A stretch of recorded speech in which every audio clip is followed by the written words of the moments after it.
Promotional consideration paid for by the following. This is awesome! This is awesome!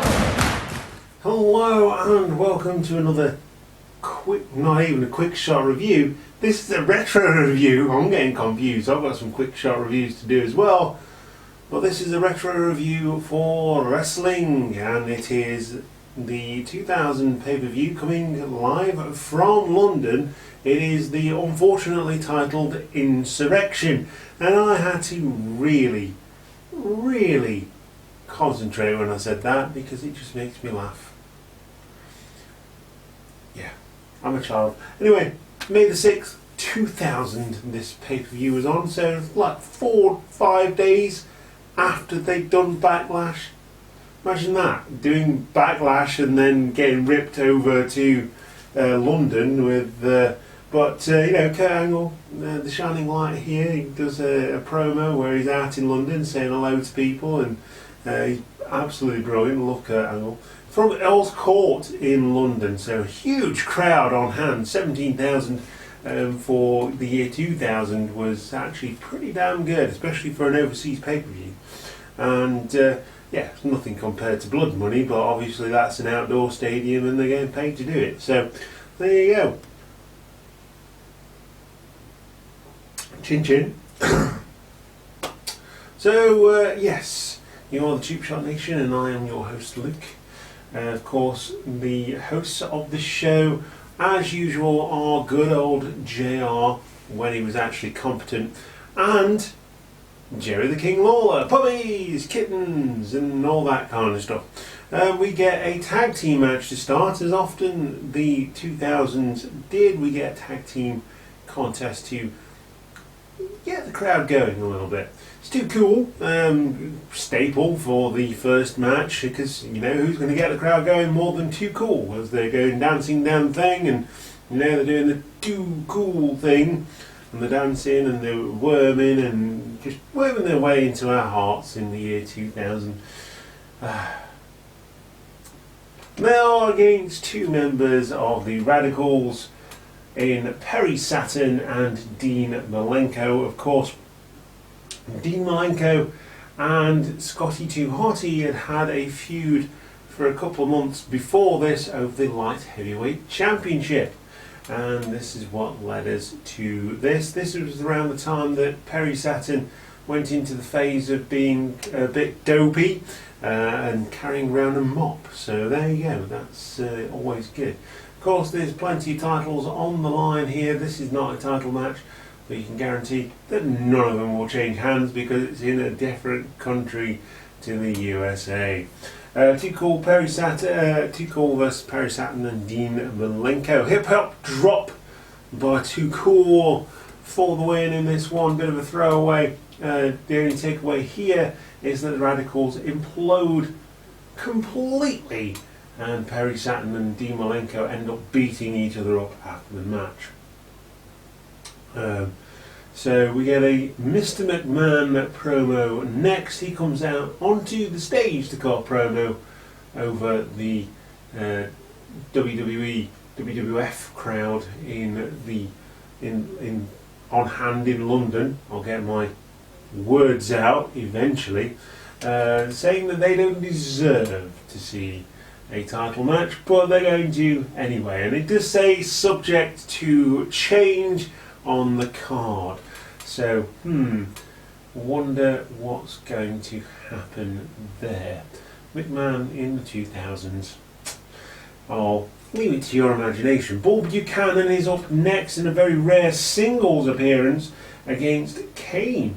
Kane suffering a broken hand at the hands of Bob Buchanan and the Big Boss Man on SmackDown. Was it SmackDown? It could have even been Raw. Yeah, probably Raw actually. Yeah, so he suffered a broken hand in kayfabe, and didn't take long for him to finish off Bob Buchanan, to be honest, because he didn't hit the pyro, still going very strong then, didn't hit the pyro, waiting for it to happen later on, because he did a one-handed chokeslam, which I think is a one-handed move anyway, but that's how they called it. And it puts Bull Buchanan away, successfully burying the protege of the Big Boss Man in less than 2 minutes. There you go, squash match. Road Dogg versus Bradshaw next, another feud born out of a tag team feud. It's Road Dogg, Jesse James with Tori against Bradshaw. Now the crowd don't know where to go with this one because they're all like, yeah, DX, woo! But they're also like, yeah, Bradshaw, woo! And yeah, the crowd don't know where to go for this one, but it was a good match. Again, a bit of a throwaway. Again, these matches are getting people going for the bigger ones. They want them to out-cheer themselves. Alabama Slam, Road Dogg busting out a different move on Bradshaw to pick up the victory in this one. And yeah, Alabama Slam for the win for Road Dogg. Road Dogg wins, picks up the victory over Bradshaw. Arm Wrestling Challenge next, and this is why the women's division was non-existent in the year 2000, because they never actually gave them a match, and the two most predominant females weren't actually wrestling. And yeah, this is no different. The King resides in this match as the special enforcer, referee. I don't even know what to call him in this one. They just go, oh look, it's kitties and puppies and yeah, kitty, kitty, kitty. Yeah, that's the King. Year 2000. Check out the guns, yeah. Isolation guns. Anyway, she's going against the Cat, if you didn't know, against Terry Runnels. Mae Young is in the corner of the Cat. I'm not quite sure what these two do, but they are there and they seem to steal the spotlight quite often from these two. So you've got two dinosaurs basically stealing the spotlight from the two younger talents, and that's what they are. They're just seen as talent. They're not wrestling talent, they're just there to look at because it's the year 2000. Yay! So they're having an arm wrestling challenge, and of course Fabulous Moolah is out there with Terry, as they were for the WrestleMania. Was it? No, it was Backlash, and I think they had a thing at WrestleMania as well.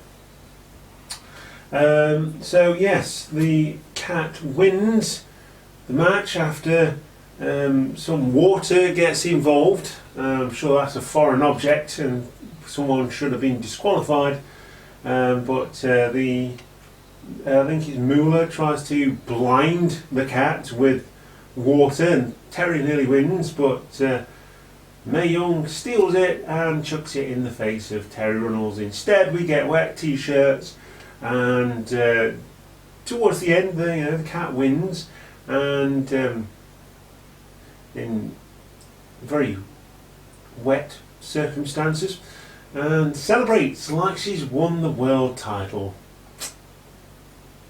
Also, on a side note, I did have a look up, and she's like 49 years old.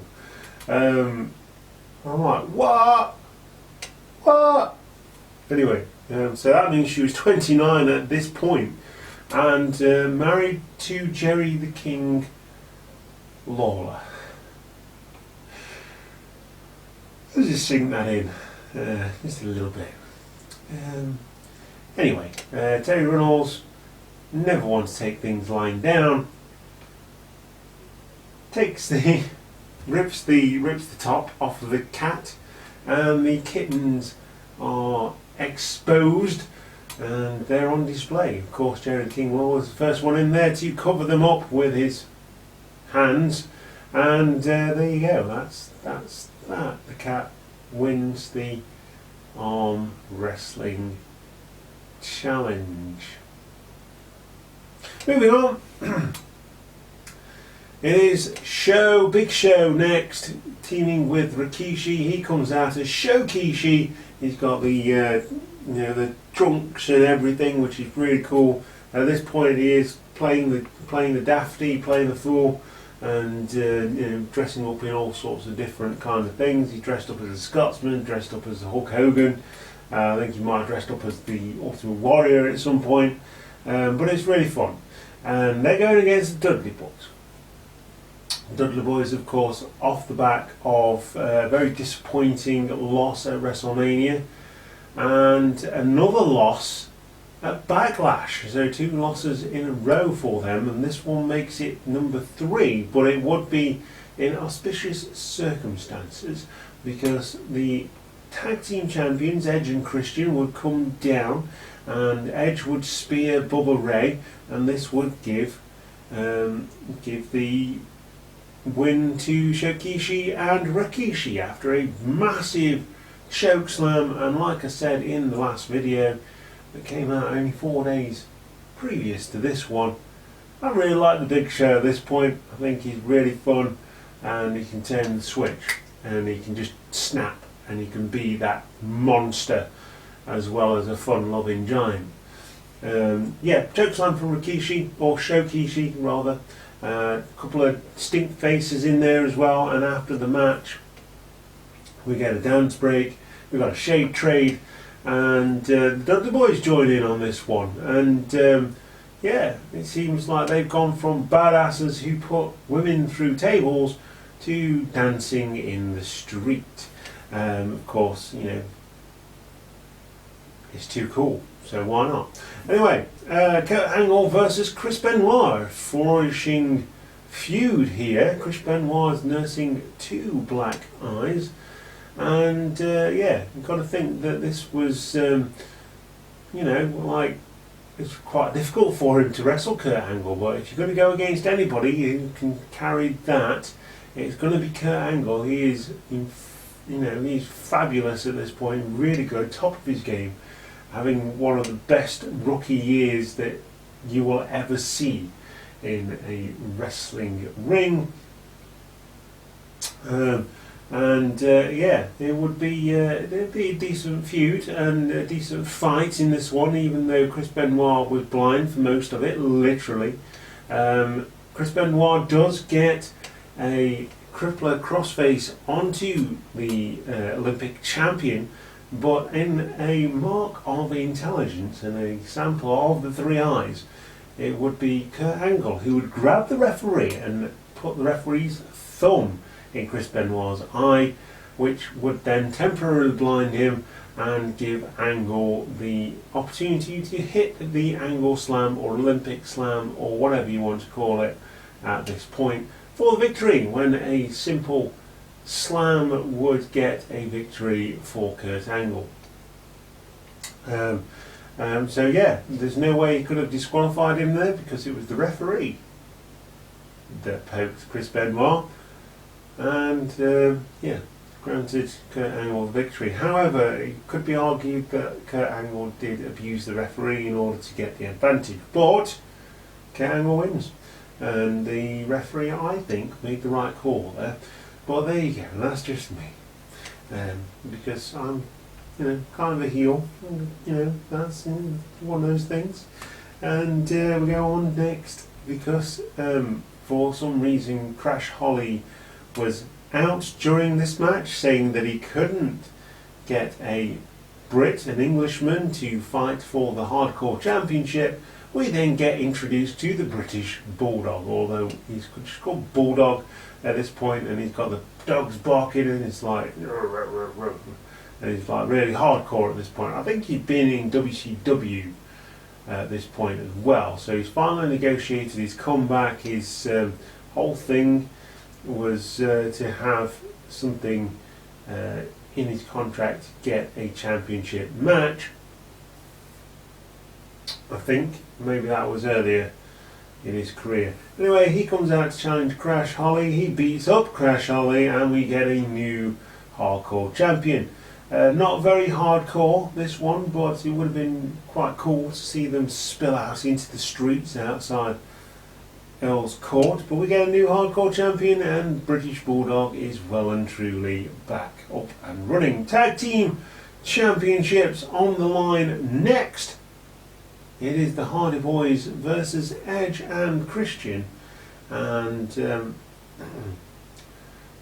Yeah, Edge and Christian very much into the heel run here. We see them outside taking a picture with a fan, charging him £5. So blinking it, I pay £5 to get a picture in the ring with, sort of independent talent in the UK these days, and get £5 charge for Edge and Christian, and that's brilliant. I think they step in front of him, but still, that'd be really cool to have on your camera, or on your, well, it wouldn't have been a phone back in 2000 because they wouldn't have had a camera on it, but that would have been really cool. That's a treasure, that is, that picture right there.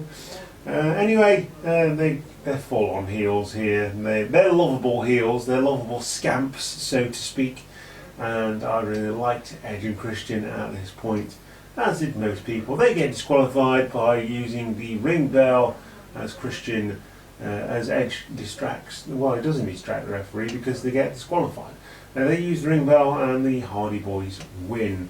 After the match, the Dudleys get some wood and put Edge through the table as a measure of revenge and a build up to what would come down the line in a couple of months. European Championship is on the line next. It is Chris Jericho, the Intercontinental Champion, versus Eddie Guerrero, the European Champion. Tim White tosses a coin to find out which championship would be on the line. Eddie Guerrero lost. It is the European Championship on the line this time. And Eddie Guerrero is with Mamacita, as in China, who was the former associate of Chris Jericho. Chris Jericho is very much over here as the heel champion, as the face champion rather, and really good match, good technical match. Obviously these two have had plenty of matches back in WCW, back in ECW and things like that. And it was really good, really entertaining. China doesn't get involved too much, and when she does it very subtly, and always taking notes. This is what you have to do if you're going to be a heel manager or a manager in any kind of form. You have to take notes and know when to make your moves.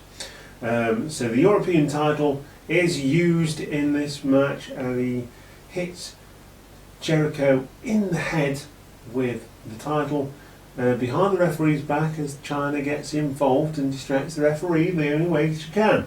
And if the referee doesn't see it, it didn't happen. Eddie Guerrero gets the win after smashing Chris Jericho over the head with the European Championship. And may I say, the European Championship is still as beautiful as it always was. We need to bring that back because it's awesome, and I think NXT could do with another title. No, they couldn't really. But they could do the European title as a mid-card championship for NXT UK. But I think they've now got the Cruiserweight Championship with Jordan Devlin. So who knows? Maybe that's something they're going to do. Maybe it's not. I don't know. WWF Championship on the line next. It is the main event, and of course the McMahons are all involved here. There's a bit of dissension there, and it is The Rock who is the current WWF champion.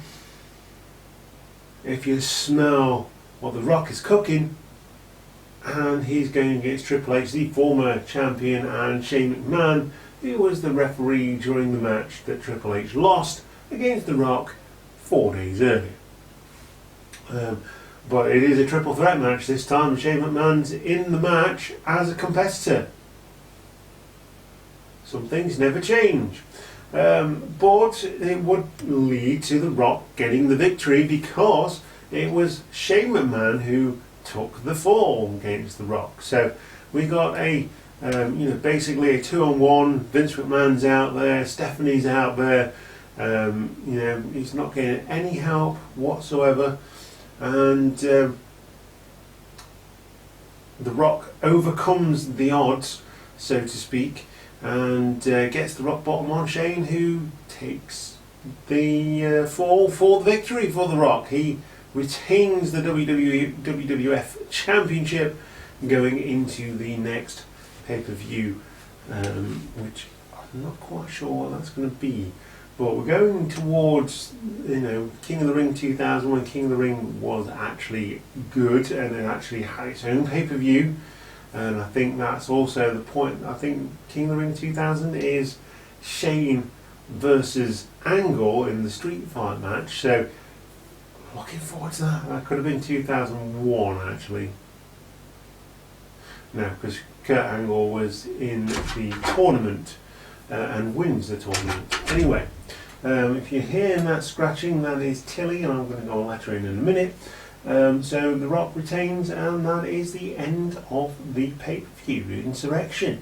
Obviously, it's not one of your main pay-per-views. Nothing major is ever going to happen on this one.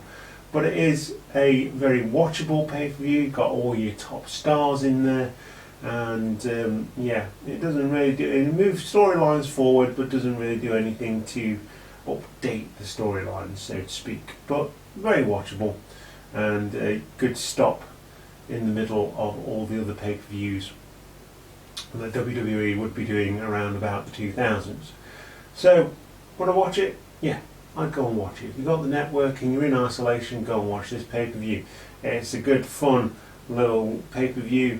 But there's other pay-per-views around it that are much, much better, i.e. King of the Ring, WrestleMania 2000 and Backlash.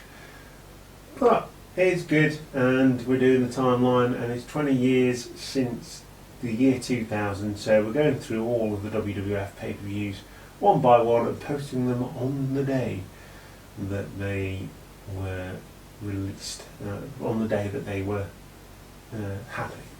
20 years to the day. Anyway, you are the Cheap Shot Nation. If you enjoyed the video and you're not part of the Cheap Shot Nation, then why? Click the subscribe button and hit the notification bell. You can also join us on Twitter, Facebook and Instagram. We tweet, we go on Instagram, we Facebook. During pay-per-views, you can get in contact with us and discuss things with us as they are happening. And join us for more retro reviews as we go through the year, and hopefully COVID will do one, get hit with a rock bottom and a people's elbow, as well as a last ride from The Undertaker, and get out of the way so we can get back to doing wrestling reviews of shows that we've actually been to, i.e. independent wrestling from just Future, and of course Aspire, who are doing some fantastic things during the COVID crisis, or pandemic, so to speak. And that's big. I'll be your host, Luke. Once again, you are the Cheap Shot Nation. I will see you next time. Goodbye.